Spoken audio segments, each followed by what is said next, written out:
Presque de l'info, c'est la revue de Presque de Nicolas Canteloup.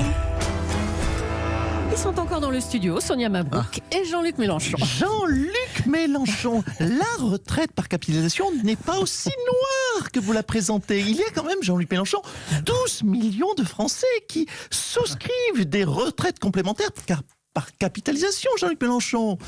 Mabrouk, la capitalisation, c'est un danger mortel.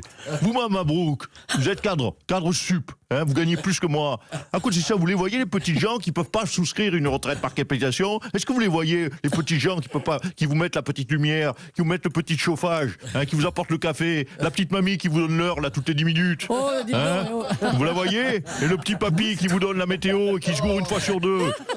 C'est important, les petits gens. C'est bon. Je me suis gouré, oui, j'ai dit qu'il allait pleuvoir, je me suis gouré, il a fait beau. Voilà. Alors, si on commence à engueuler, même quand je dis qu'il fait beau, qu'est-ce que l'on dit? Alors, Jean-Luc Mélenchon, c'est un plaisir de vous avoir. Il y a longtemps que vous n'êtes pas venu sur Europe 1. Et d'ailleurs, il y a une question d'un jeune stagiaire de 3e, Mathieu Béliard. Oui, Jean-Luc Mélenchon, je voulais vous poser une question. C'est une question très politique, une question con. Jean-Luc Mélenchon, vous êtes prêt?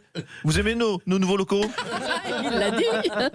Je sais pas, j'ai rien à foutre tes nouveaux locaux. Moi, je suis un élu local. J'ai rien à foutre. Si, ce que je peux dire, c'est que c'est plus grand. Donc pour payer tout ça, vous devez me morfler. Voilà.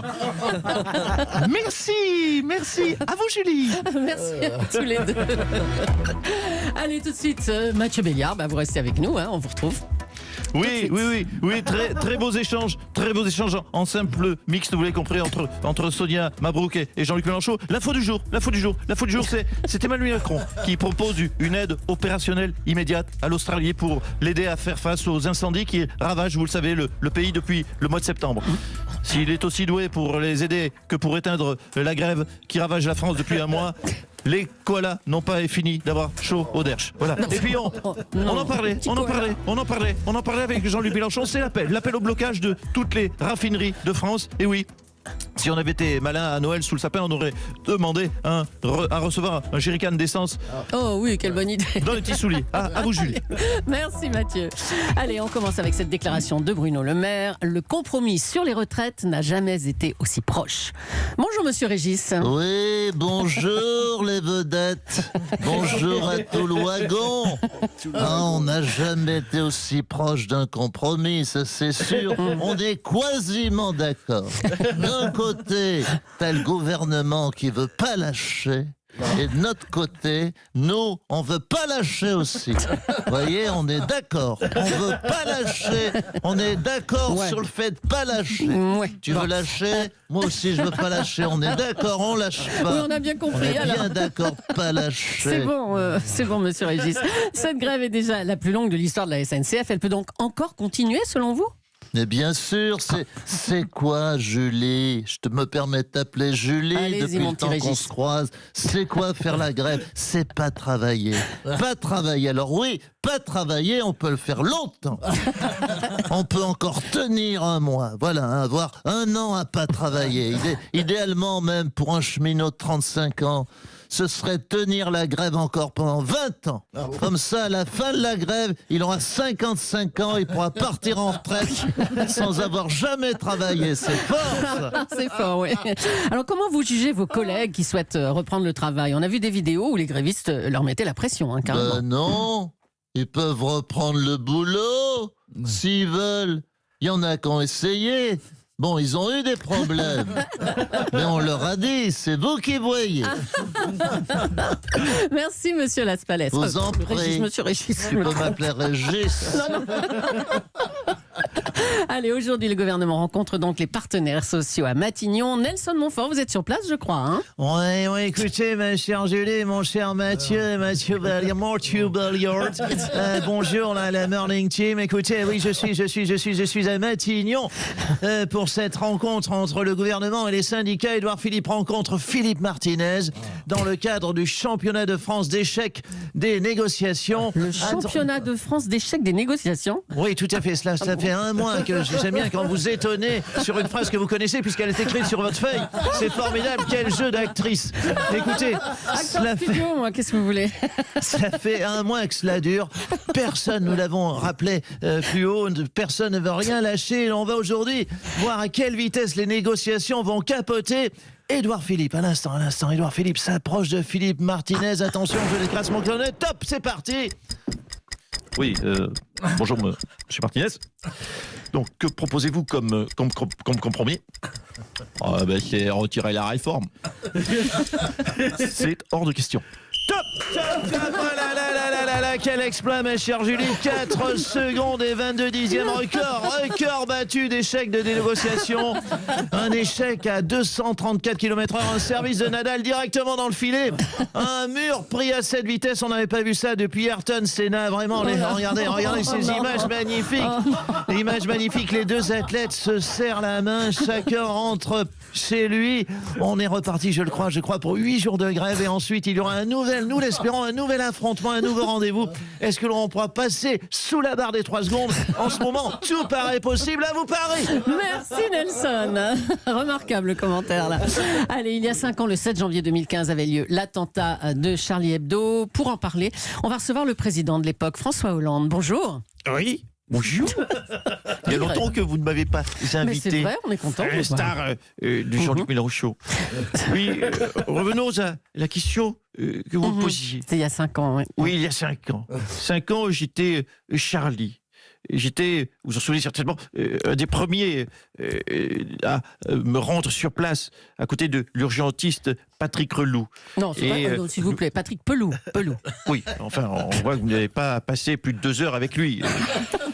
Il est gentil, mais il est un peu relou quand même. Oh non, écoutez, bon, stop. Alors, J'ai pratiqué.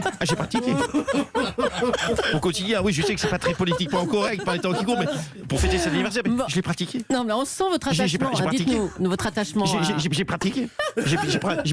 Il faut qu'on Je suis en train enchaîne, là, d'attraper une béliardite.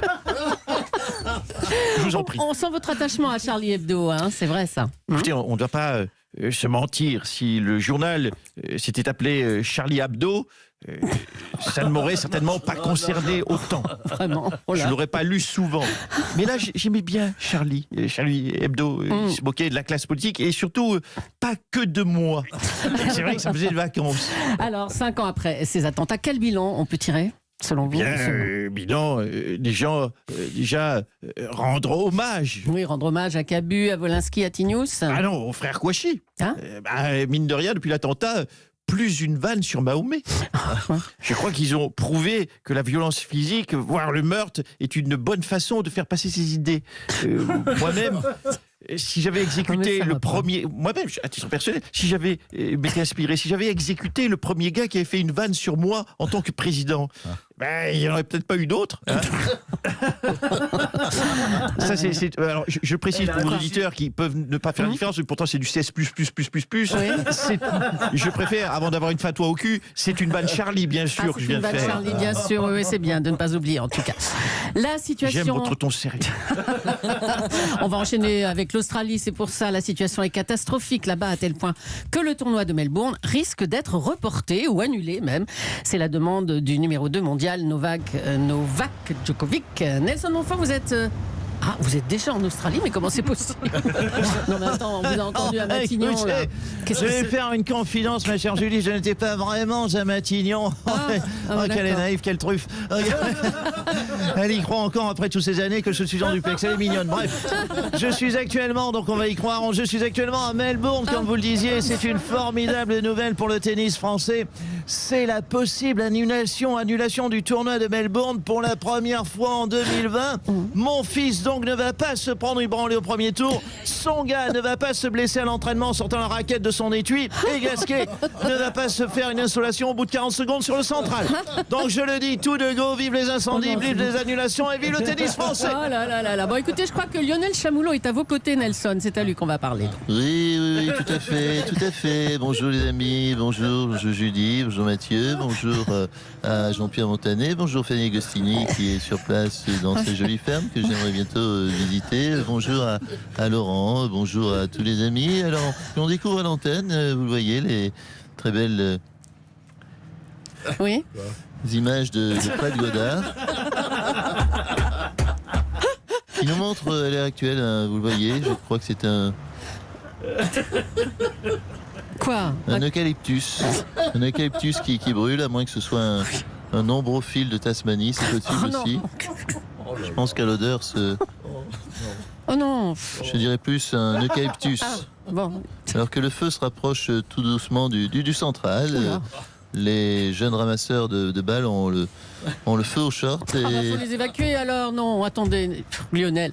On revient à Nelson. Un dernier mot. On a une pensée pour toutes les victimes en Australie et puis aussi pour la faune australienne. C'est une vraie catastrophe. Tout à fait, ma chère Julie, la faune australienne, c'est vrai, cela dit, il n'y a pas que les incendies qui tuent des koalas et des kangourous. Tsonga a tué l'année dernière 7 koalas et 11 kangourous juste avec des services ratés.